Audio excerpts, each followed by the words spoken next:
Good afternoon, Miss Richely. Good afternoon, ma'am. Okay, Miss Richely, can you tell me about yourself? I'm Richie Aliman, 28 years old, and I'm living in Iloilo City, Philippines. Okay, okay, I have few questions for you to answer. So let's start. Why do you want to work as a maid? I want to work as a maid because I want to earn money and to help my family. Why you choose Malaysia when there is a lot of other country? I chose Malaysia because I know that Malaysia, the people will go there. How are you qualified for this job? Because I'm a hardworking person, ma'am. May I know what is your education level is? First year college, ma'am. Okay, college, undergrad.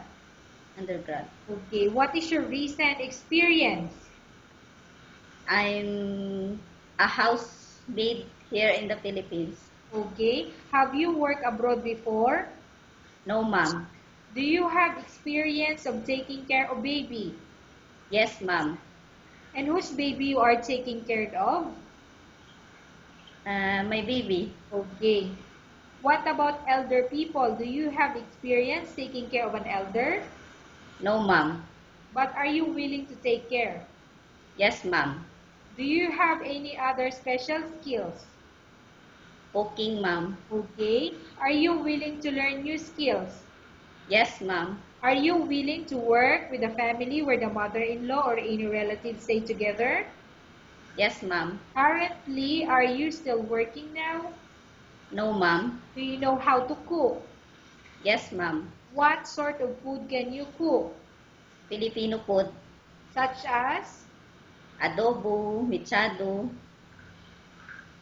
are you aware that you will have to do washing, cleaning, ironing, and cooking? Yes, ma'am. From all the house chores or household works, which do you like most? Cooking, cleaning the house, washing, gardening. If ever you were selected to work in Malaysia, who will take care of your kids? My mother. You are not allowed to use handphone during working hours. Yes, ma'am. You are only allowed to use handphone after you finish all the works and when going to bed. Yes, ma'am. You are strictly needed to surrender the handphone to your employer in the morning and your employer will return back to you once you're going to bed. Yes, ma'am. If ever your employer finds out that you're abusing your handphone and it's affected your work performance, your employer will confiscate your handphone and you're not allowed to hold it anymore. Instead, Yes, ma'am. your employer will allow you to call to your family 3 times in a month. You're only Yes, allowed ma'am. to bring normal phone and you're not allowed to bring smartphone. Are you agreed for the terms and conditions? Yes, ma'am. Are you agreed to the rules and regulation for the handphone? Yes, ma'am. How many years is the contract as you agreed and understand? 2 years, ma'am. Can you describe for me your ethics or your attitude? I'm hardworking, disciplined, and responsible. How can you assure to us that you will work hard in Malaysia? Because I'm a hardworking person, ma'am. Can you promise not to use the telephone without the permission of your employer? Yes, ma'am. Can you promise not to put on makeup but to dress properly while work? Yes, ma'am. Can you promise not to invite friends and relatives without the consent of your employer? Yes, ma'am. Can you promise not to ask for advance salary from your employer under any circumstances? Yes, ma'am. Do you really understand of the rules and regulation of the agency?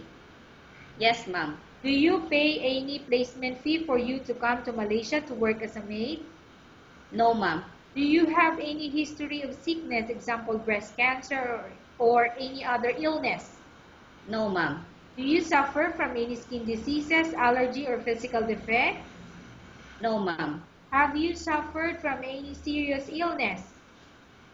No, ma'am. Have you undergone any operation? No, ma'am. Are you medically fit? Yes, ma'am. Are you in any medication? No, ma'am. Are you allergic with any food? No, ma'am.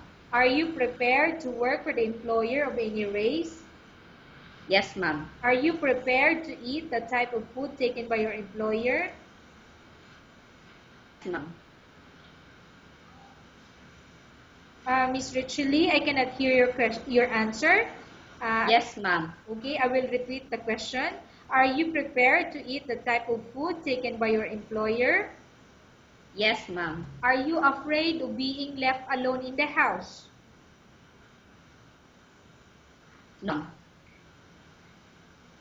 Okay, Miss Richely, I cannot hear again your answer. Are you afraid of being left alone in the house? No, ma'am. Are you afraid of dogs or other pets? No, ma'am. Can you promise to work according to instruction from your employer? Yes, ma'am. Do you have any immediate family working in Malaysia? No, ma'am. Okay, Miss Richely, we have finished our question section. Let's go to case study. I have a case study for you and I want you to answer me truthfully. Upon arrival in Malaysia within 6 months, if ever any of your family members pass away, what will you do? Will you continue to work till finish your contract or you will go back? I will finish my contract, ma'am. Tell us about yourself and why do you want to work in Malaysia as domestic helper? I'm Richely Aliman, 28 years old. I live in Iloilo City, Philippines.